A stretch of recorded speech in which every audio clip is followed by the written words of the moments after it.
Good morning, everybody, and welcome to the second hands-on session of Quantum GIS. First, you please open the QGIS interface,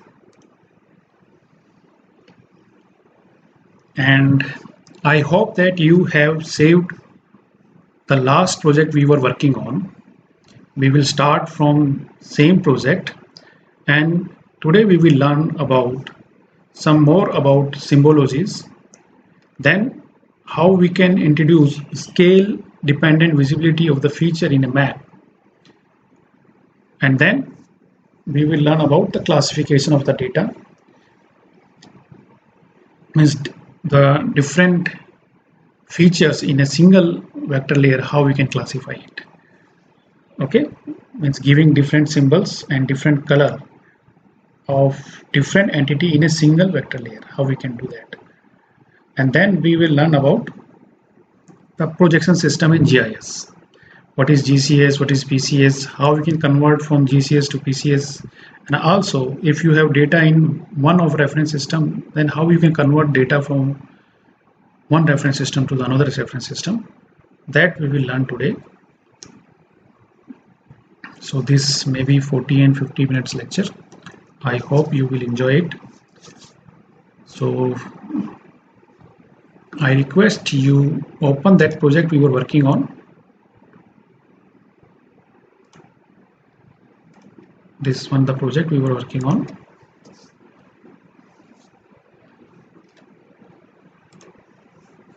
So this project is actually Jurala irrigation projects. It's data about the Jurala irrigation project, and that vector data was created using remote sensing image. That image was procured by NRC, from NRC, and currently we have 12 layers of that project, and this 12 layers consist of various layer of structure, settlement points, railway tracks, roads, streams, reservoir, river, and study area. And you can see currently we have enabled level for settlement point layers and that reservoir layer. Okay, now we will learn the feature about the orientation of the label, how we can change the orientation of the label, and we required some time to change the orientation. For example, in case of river, you see, first I will enable the label for river. This is my Krishna river. So you know how we can enable the label. Just go to the property, label, and single label, and this is the attribute table column. I think you can see, if you open its attribute table, there is a column river name, and under this column the name was created or entered by the user. We will use this column to label our vector layer. So this consists 6 and I think 7 features. These are tributaries, and this is the main river. Okay, one island is also there in the river, small island. So we will use this column. Okay, we can also directly use this button also, that is shortcut button or label. You select first layer, river layer, and then label, and this is the column that contain the name. Okay, assign it and apply it. You will see the Krishna river now come. Now the orientation of this is not appropriate, means it should come along the river. So how we can change the orientation of this Krishna river label? Again, you open the property table and see here 7 or 8 tabs is there, and under this tab, placement tab, you will see 6 options of placements. So use this using parameter curve and apply it, and you see now Krishna river label's orientation has changed. I think this is the orientation we want, and it changes for every, means it's every features, like it's a tributary and this is a small island in the river. Okay, so that is how we can change the orientation of the level. You can experiment on that others, other options. The total 6 options was there. Okay, next thing is about how we can introduce scale-based visibility to our map. Now, what is scale-based visibility means? I think if you have opened Google Map in your mobile and if you try to search any mall or shop, but initially it will not visible in your map. Once you zoom that map, after a particular scale, that particular entity you will see in the map. So that is called scale-based visibility. Means you want that my features should appear in the map after it reaches a particular scale. Okay. In our current project, you can see structures layer, that is red square, they are overlapping each other. Means its appearance is not good. For the current scale, that is 1 raised to around 4 lakh, 1 by 4 lakh, you see these are overlapping to each other. And if I will take the printout of this map, then any good expert of map will say that your map is not. So what you do, you introduce a scale-based visibility to your map. Means I want to see this feature only a particular scale. Now, how to introduce this scale, this feature, then you know better what actually I am describing here. Okay, so first I will, the steps are, first select that layer and property, and then you will see rendering option. Okay, in last rendering operation, you just enable this scale dependent visibility, and your scale, minimum scale, you want to enable this. Okay, so currently I want that this particular is around 1 lakh, 1 raised to 1 lakh. Apply it, and you see that now that all feature has gone, because my scale is 1 to 2 lakh 90,000, but I have given 1 to 1 lakh. So if I increase my scale of this map, you see now features appear, and scale is this.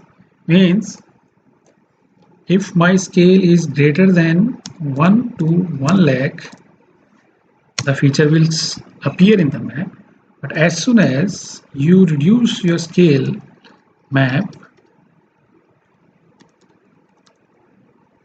to less than 1 to 1 lakh, that feature will disappear from the map. Okay, that is called scale-based visibility of the feature. And it is important because first it's improve the visibility of your map.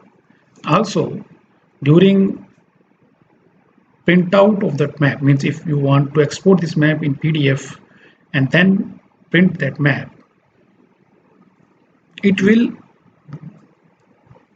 control which feature you want to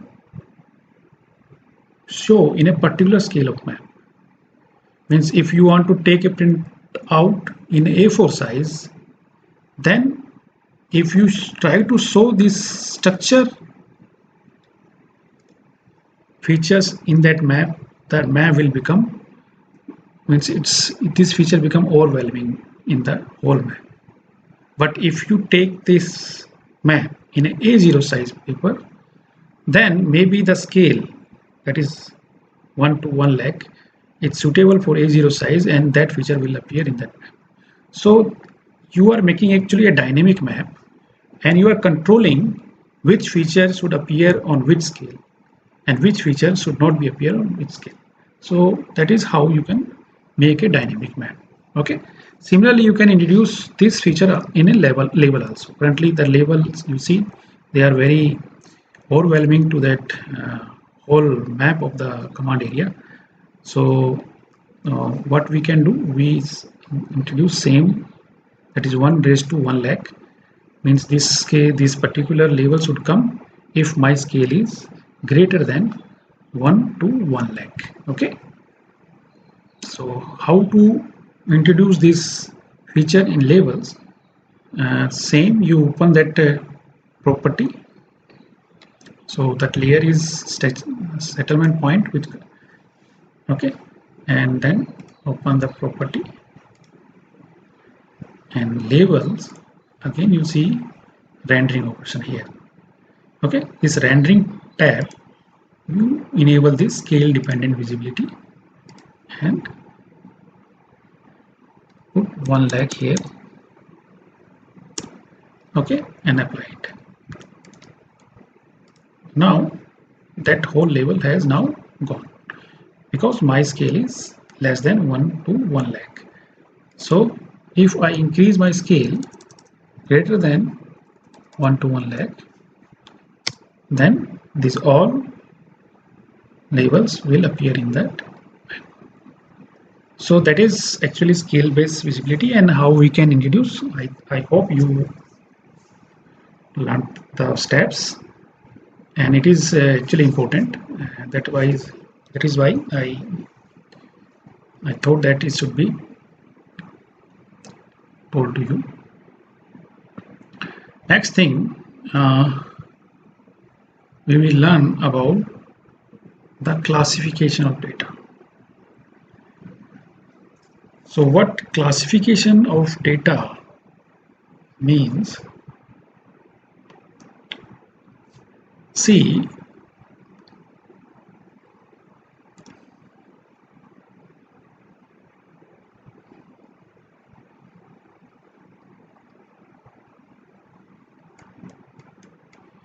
in our structure layer, you will see red square.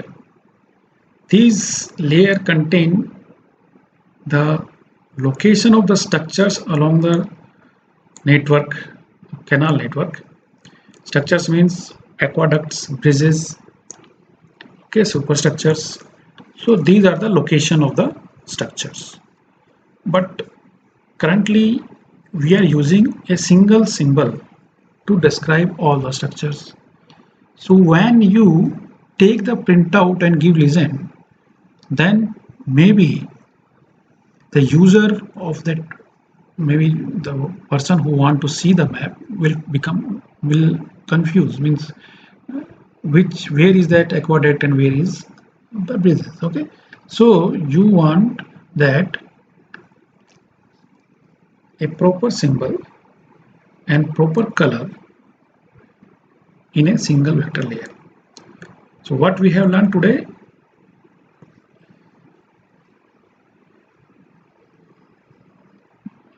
so how we can actually do this. So this is called classification. Classification means introducing different symbols and different color of various entity in a single layer, single vector layer.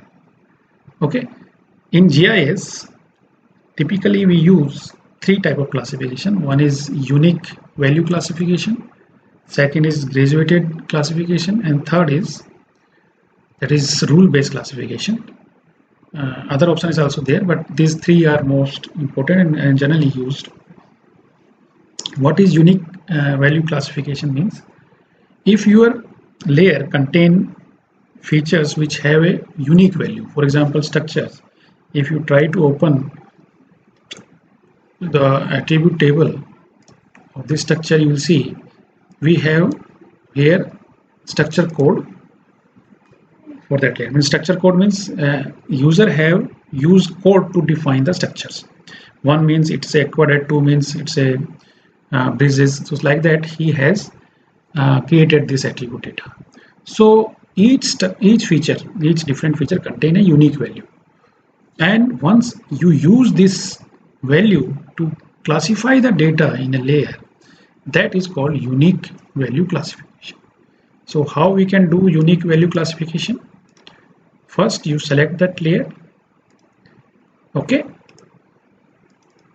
open its property and then symbology, and you change this single symbol to categorize, okay, and value means you should have give the column name which contains the unique value. So structure code contain the unique values, you assign that column, and symbol is, we will use same symbol, and now classify it. Now different value have different color, okay. So that is how you can change the colors of various entity in a single layer. You apply it. Currently you not able to see because we have enabled that scale based visibility. So you zoom it, and now you see these colors has come, okay. Further you can also change the symbols for individually, you can change the symbol also. Same, open the property table and you can change the symbols also. So for one we will use this symbol maybe, okay, change the size. Then for 3 we can use square, okay, we can use this, okay. Similarly you can also apply others symbols. So you see the symbols also change and also color. So that is how we can classify different entities in a single layer, and now it is helpful for creating legends in our output map, okay. Now we will learn about graduated symbol and or graduated classification and where it is applied, okay. Now this is unique value which we have learned, and the graduated is nothing but actually your data or your features value in a layer have some range, means it's have a minimum value and maximum value.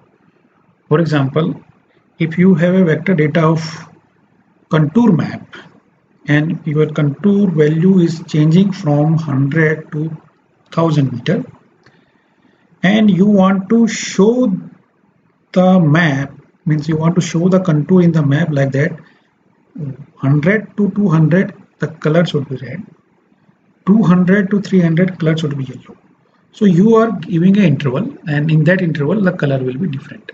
So that is actually called graduated, means you are giving a particular interval to your data values, okay.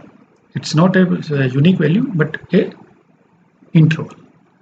So how we can introduce this graduated classification to a particular vector layer?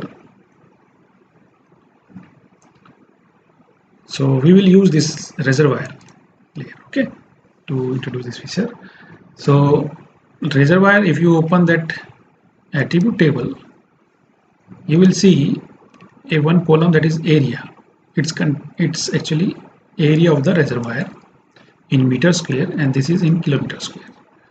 So we will use this column, and its minimum value is about this and maximum value is this, and we want that more area reservoir should appear in a darker color and less area reservoir should come in a lighter color, okay. And we will give interval from this to this. So we can control the interval, maybe 6 classes or 7 classes. Okay, so how we can do this? The steps are: first select the layer, open its property table, okay, dialog box, that is property dialog box, and then symbology, and you change to graduated, not category, graduated. This is used for unique value and this is for graduated. Okay, and that column name which contain the values. Okay, my area, and we will give color ramp. Color ramp means the minimum color value and maximum color value. So light color, light blue color. Okay,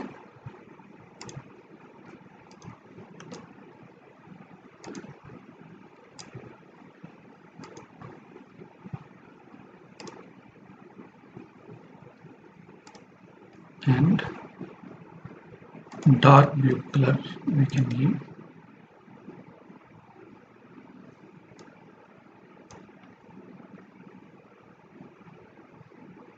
Okay,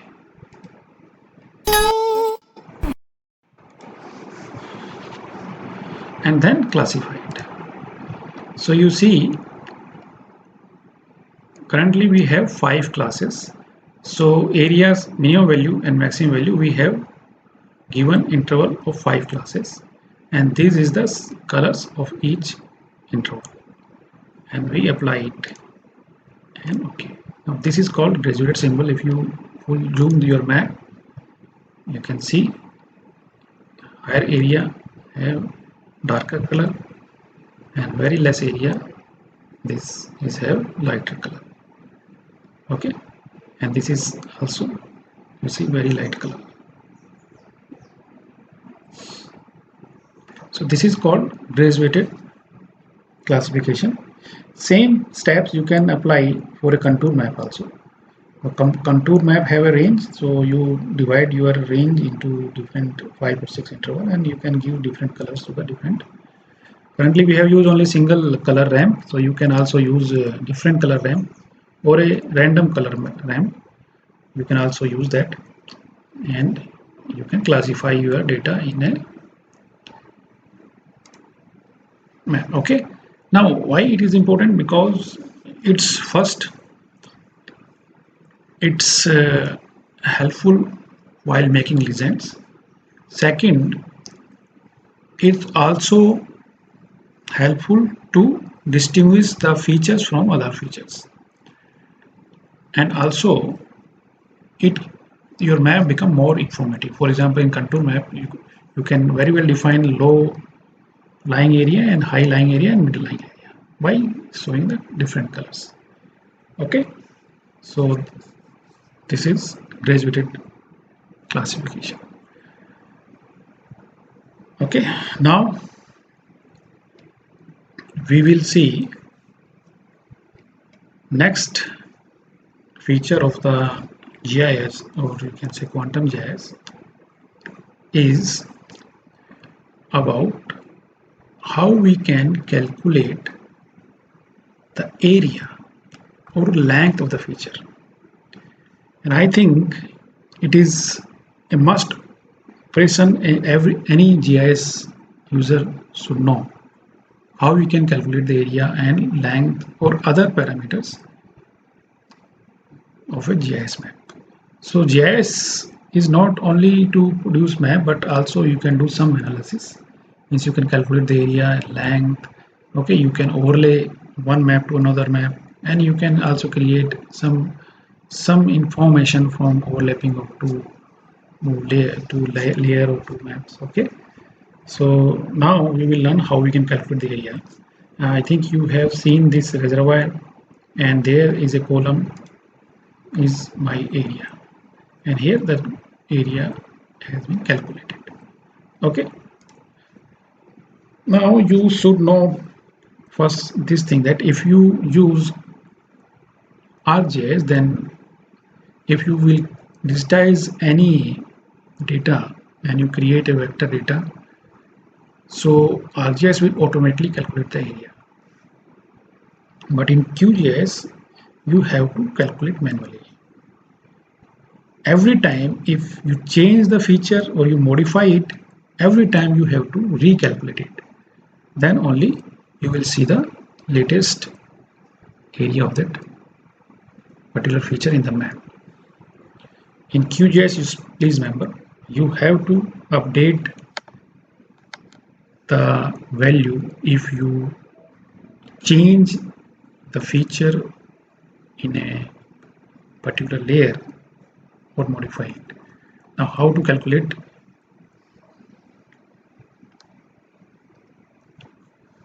See, area and length. First, you should know that your map should be appropriate. Means it should have a proper datum and projection system. If your data is projected in a wrong coordinate system, you will not get proper value of the area and length. Very first thing you should know. Very important. Now, before I proceed this exercise, how to convert length and area, first you know what is the projection system, what is GCS, PCS, how we can convert data from one reference system to another reference system. So I will use my 10 or 12 page PPT to describe it.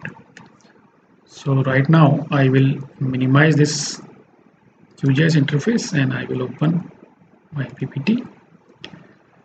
Okay, and now map projection. What is map projection? So this, what is this actually? It is a geographical coordinate system. I think everybody knows. Here data or any point on earth is represented by longitude and latitude information. Okay, and Z is the height from the MSL value. So this is your GCS system, means we are working in a degrees. So any point in your map, it is, for example, for this point, the latitude is 10 degree and longitude is around 20 degree.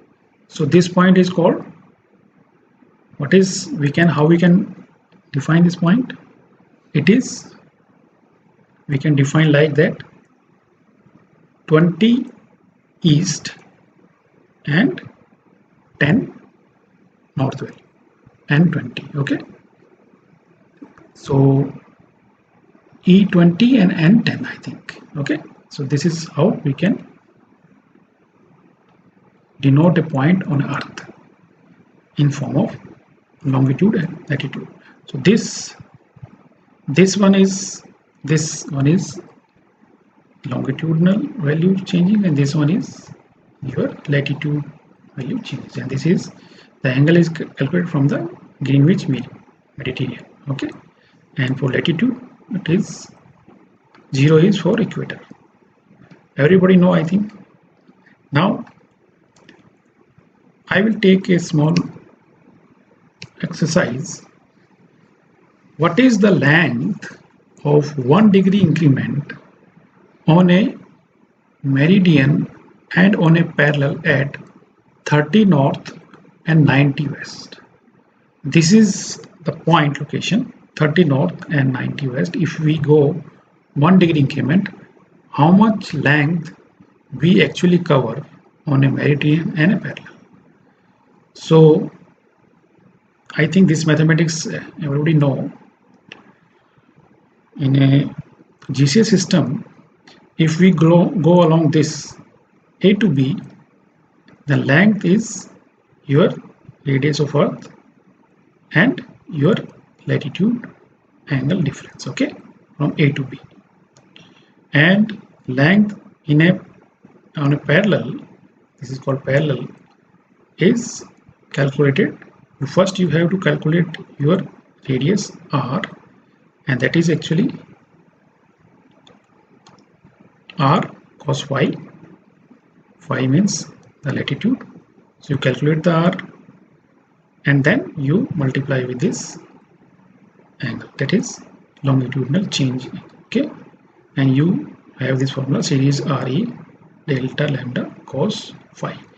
So that is how we can calculate the length if in a on a parallel and median. So we have used the same formula here. For 1 degree you convert into radian, and then for a meridian for 1 degree is around 111 kilometer, 111 kilometer, and for parallel it is around 96.5 kilometer. So you see, for 1 degree increment the distance we actually covering around 100 kilometer if we is near to the equator within 30 to 30 degree. Okay, so that is how we can calculate the actual length on the earth. Okay, so now this actually whole thing is a GCS system. So if your map, if you try to open a map in GIS, or if you coordinates in degrees, means you are working on a GCS system. Okay, and data or any point in particular map is represented by longitudinal and latitudinal. Now, how actually Earth is represented? I think I have mentioned this thing or these terms in my first PPT also. The whole Earth surface is very irregular. You see, this is Earth surface. So first, the scientists have developed a geoid. A geoid nothing but a surface of constant gravitational potential, that is called GIS. Here your G value is constant. Okay, this is your geoid. Once the GIS is developed, then we take the measurement, physical measurement on the earth, and we interpolate that data and we convert, we make a hypothetical model of the earth. That is mathematical model is called ellipsoid. So that is called data. Okay, currently we are using WGS84. So this is your earth model, ellipsoid. Okay, now if you are taking a point, latitude and longitude is nothing but you are taking these angle on ellipsoid. Please remember. So ellipsoid is to represent your XY coordinate. Okay, but Z value is always taken from geoid, means it's taken from this geoid. So you should keep this in your mind. Okay, this latitude and longitudinal defined by using ellipsoid, and ellipse rotate about an axis, whereas elevation Z is defined using geoid, a surface of constant gravitational potential. We say MSL.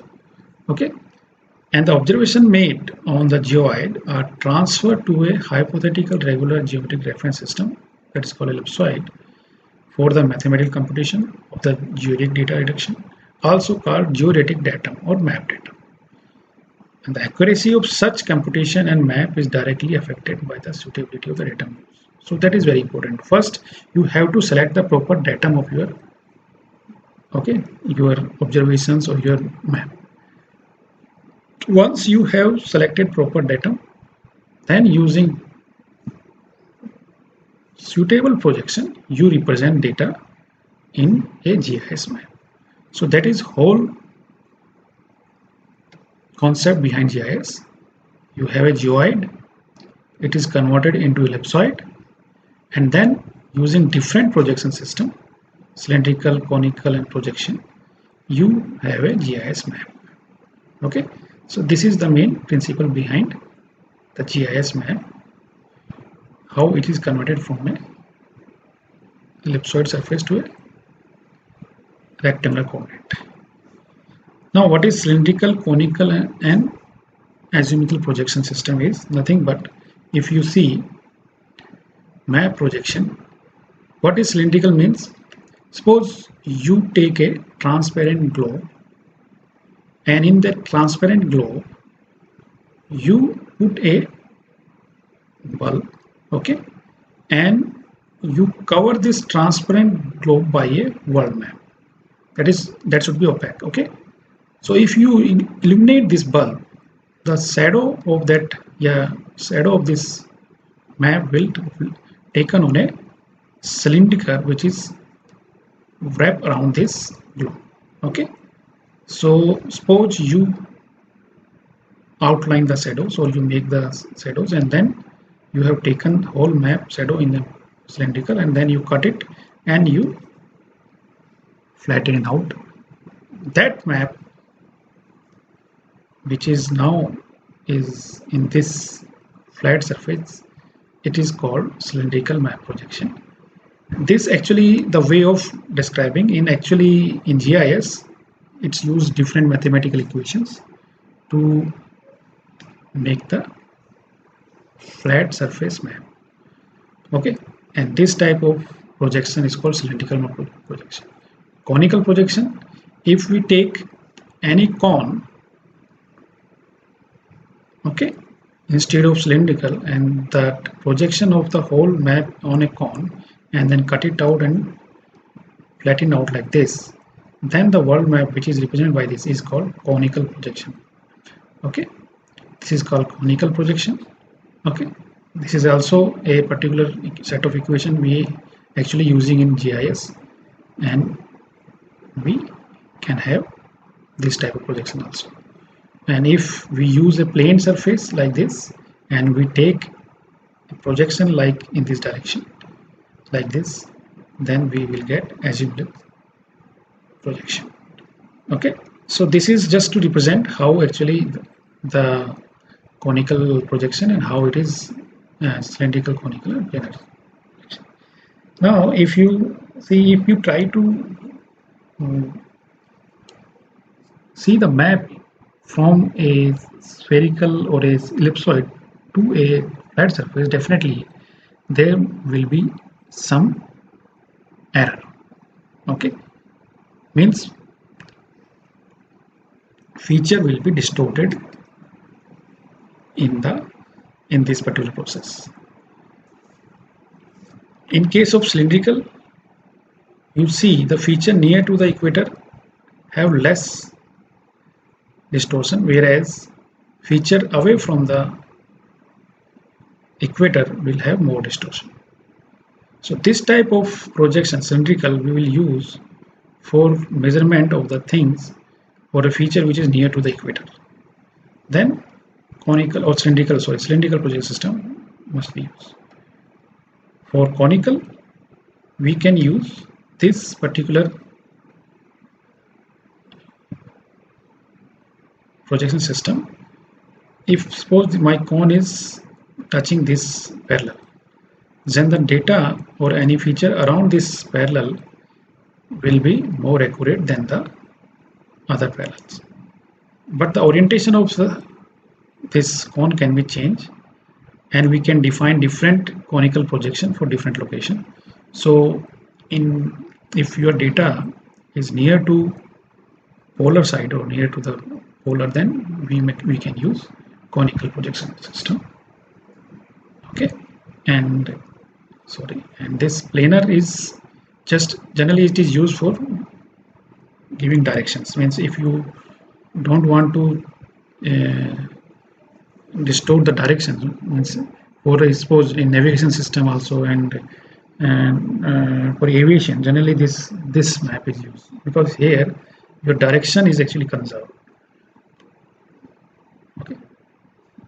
So please remember this thing, that currently we use cylindrical, conical or planar projection system to represent a GIS map, and it is impossible to have a same scale everywhere and the pixel size to be perfectly constant and preserve certain property that depend upon the type of projection you are using.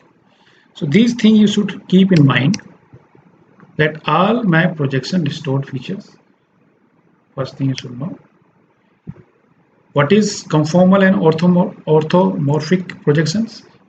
It's preserve the local shape, means it retain the property of maintaining correct angular correspondence. The shape of that particular object or a particular feature, it's retained, it preserved in the map.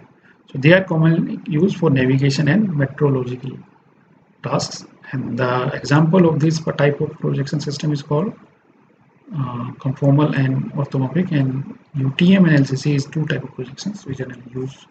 So in that projection system, your shape is written, means your area, or maybe some error will be there, but your area is calculated here actually. Then another projection system is equal area projection system, and in this type of projection system, your area remain preserved. Okay, your area will preserve, means if you use this projection system and if you want to calculate the area, your area will come around 99.9% accurate. Okay, and this is called equal area projection system. Now if you want to calculate the length, there is another projection system, that is equidistance projection system, which preserves the distance between two certain point. Okay, so this type of projection generally use radio and seismic mapping and for navigation also. And that last one is assumes the two directions. It's give the two direction along the great circle. So these are the projections: equal area, equidistance, two directions, conformal. Okay, these are the four type of projection system. But these also, there is a thousands of projection system. Means if I will go back now, you see this is conical. If I change the orientation of cone, my projection system will change. So like this, if you change the orientation of the cone or cylinder or this plane, you will get thousands of projection system. And which projection system you use, that should depend upon your study area, where actually your area lying on the earth, and you can use appropriate projection system which is generally or is designed for that particular area.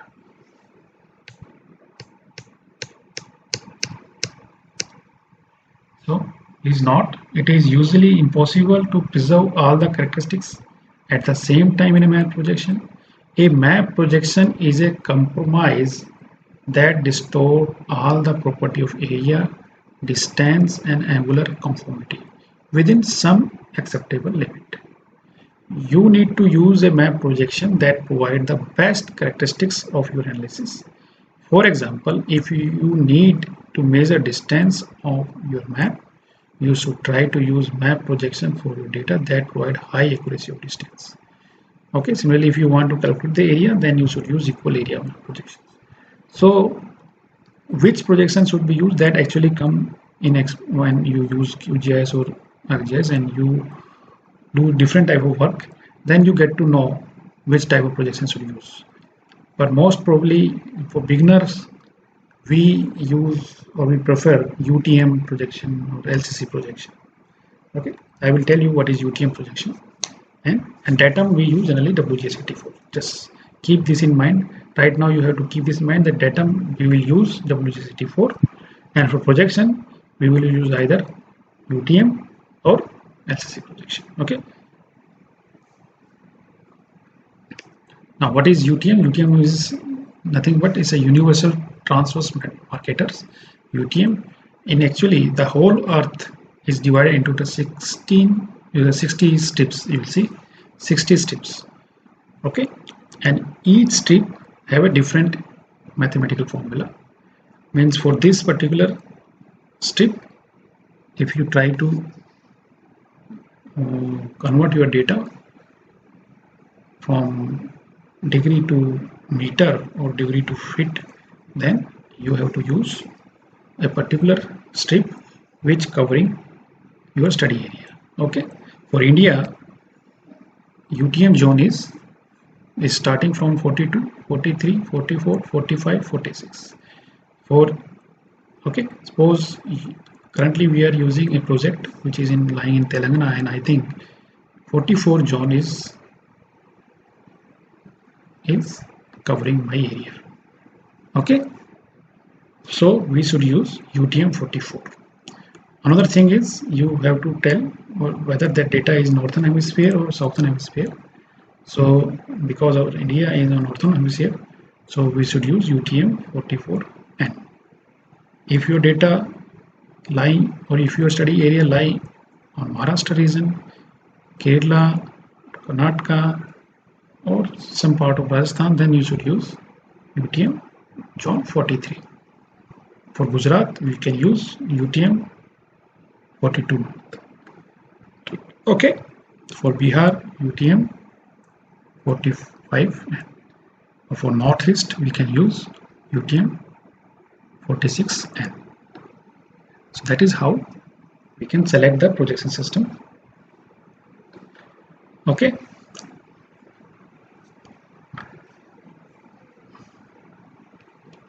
So summary, to prepare a map, the Earth is first reduced to a globe and then projected onto a flat surface using different projection system. Generally, three type of projection system we use: conical, cylindrical, or azimuthal. So a projection system which is defined in a GIS is first it have a datum, then which type of projection, and you also define the set of projection parameters. Parameters nothing but you have to define the extent, from which extent to another or your area line. Okay, so these generally 6 type of parameters is there. Okay, you can learn this projection parameter from Google Earth. But right now in this training, best only thing you have to know that if you want to define a particular projection system, first you have to define the datum and which projection system, and that projection system depend upon the your study area on the Earth. Okay, so this is all behind the projection system in GIS. Okay, now I will stop. Okay, this thing also I think you should note.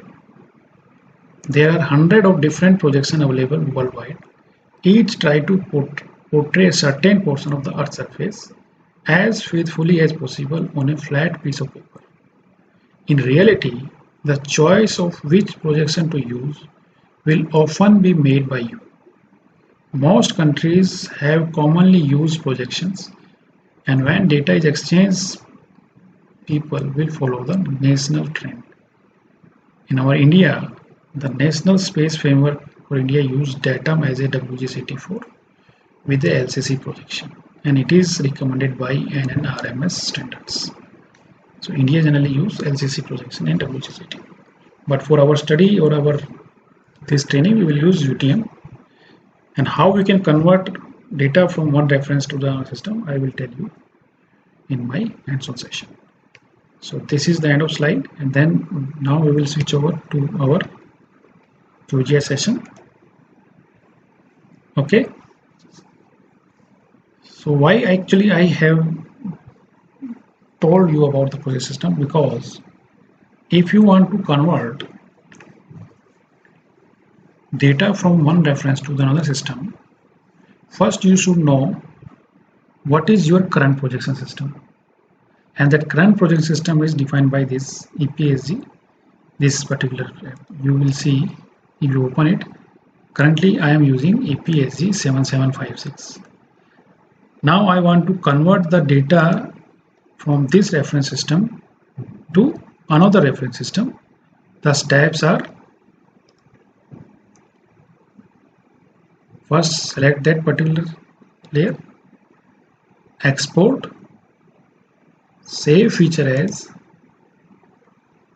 format should be save file, give the path of the new file, suppose it is my reservoir. Okay,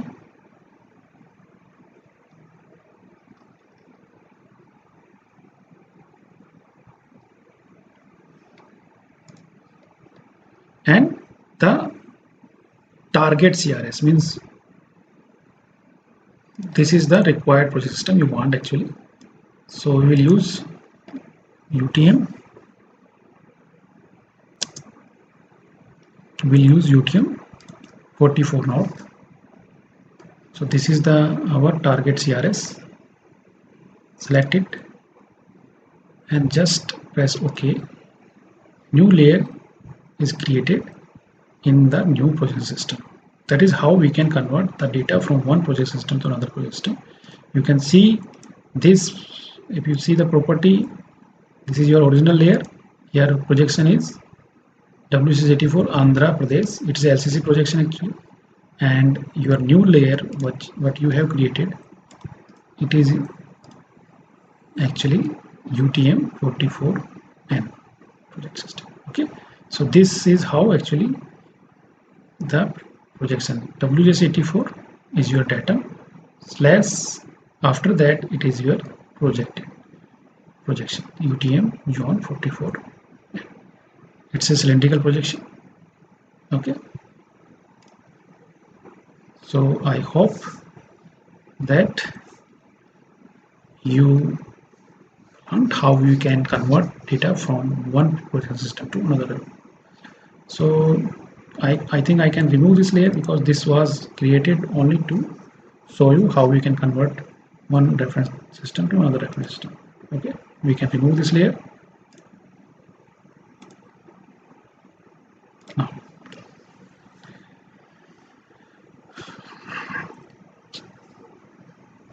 Now, before calculating the area and length, you should remember that if your data is created using GCS system, means if your data is created using any satellite image or a topo sheet which actually use degrees to represent the features or data, then you have to convert that vector layer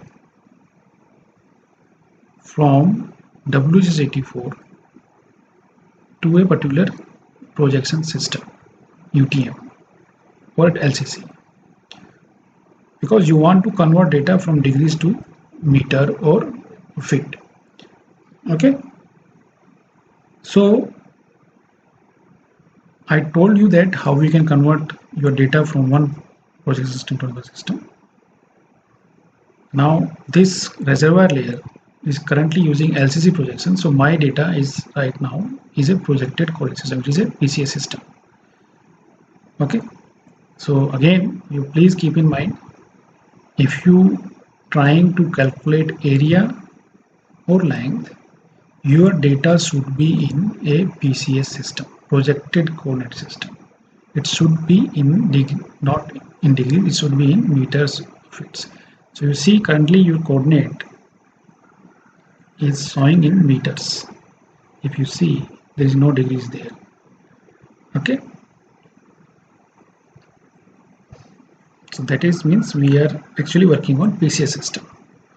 So how to calculate the area? Now this reservoir layer is in a PCS system, and if I want to convert I want to calculate the area, then what you do, first you open the attribute table and then you create a column. You should create a new column. So you toggle editing mode, means you want to edit your layer. You create a new column by using this new field. Now it will ask your column name. Now I can say area 2, that is my column name. Now what type of data that column will contain, whether it will be a text or whole number or a decimal number. So it's a decimal number, and I want the default is actually it will calculate in meter square. So I think the area in the range of 8 or 9 digit. So you give here 10 digit, length is 10 digit, and precision is 2. Okay, and you give okay. Now new field has been created, And now how to calculate area? You use this open field calculator.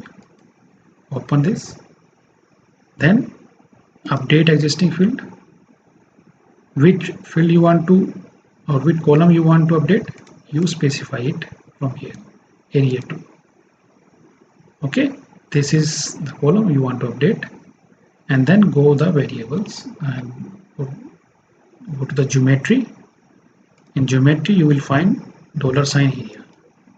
Double click it, that area should come in this window. It will come after double click it. Okay, so $sign area, and then press OK. So you will see area is calculated now. So it calculates the area of whole features in the layer. If you have suppose 100 of polygons, then it will calculate area of all 100 features. Okay, now you want to calculate the area in kilometer square. Same step you can follow. Create new column, area kilometer 2. Your name should not be, means it should not be matched with this already existing name. It should be different. If you try to give same name, it will give error. So I think area kilometer 2 is already exist. So what you do, you just put underscore here. Okay, put underscore here, and then decimal. I think you can give 5 and 2 here. Okay, then open update existing field, area kilometer 2. I want to update this particular field. Go to the geometry. Same steps you have to follow. Only thing you have to do, you have to divide it by 10 lakhs to convert meter square into kilometer square. Okay, you have to do this thing in this window. Okay, you give proper expression. Once you have given the expression, press OK. See, now your area in kilometer square. Okay, that is how you can calculate the area. Similarly, you can also calculate the length of a length feature. Now this is the polygon, the reservoir contains the polygon feature, so you only calculate the area. But for canal or road or dam, because these features are line features, you can calculate the length for these layers, and for length you have to use this variable. In geometry you have to use $sign length. This should be used. Okay, so steps will be same. You click first, select that layer, then you have to enable the editing mode. Okay, using this tool. Once you enable the editing mode, see you see the pencil here. The pencil shows that your layer is now in editing mode. Okay, this pencil you see. Now third step is you have to create a new field, new column, assign particular data type you want to store in that column. Then you have to use this open field calculator. Check this update existing field, select the proper column you want to update, and give proper variable. The variable should come here. Okay, and then press finally OK. So these are the steps to calculate the area and length. Okay, I think now you know how we can calculate an area and length.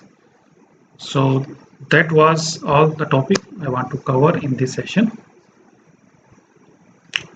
In next session we will learn how we can export our map into a PDF format, how we can introduce scale or legend, and then north arrow. Okay, after that, once you know how to create a basic map, then we'll learn about little bit about how we can create a vector data using a digitization process. So next session will be to create data by digitization process and also how to export our map in a PDF format. For that, now the session I will stop. Thank you very much.